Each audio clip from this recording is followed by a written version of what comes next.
Welcome to Dorman Products Ignition Cylinder installation video. Before you begin, this installation is considered to be an easier repair by our technicians. This installation will take approximately 10 minutes to complete. Start by disconnecting the negative battery cable. Begin the installation by removing the trim panel surrounding the ignition lock.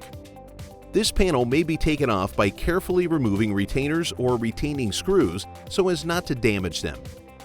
Gently pry off the ignition lock trim bezel by using a plastic trim tool or equivalent. If it is equipped, remove the key illumination ring. Continue the installation by inserting the ignition key into the lock cylinder and rotating it to the ACC position.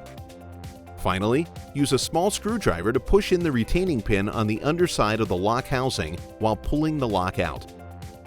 To install the new cylinder, insert the key and rotate it to the ACC position. Push the new cylinder into the port until it clicks.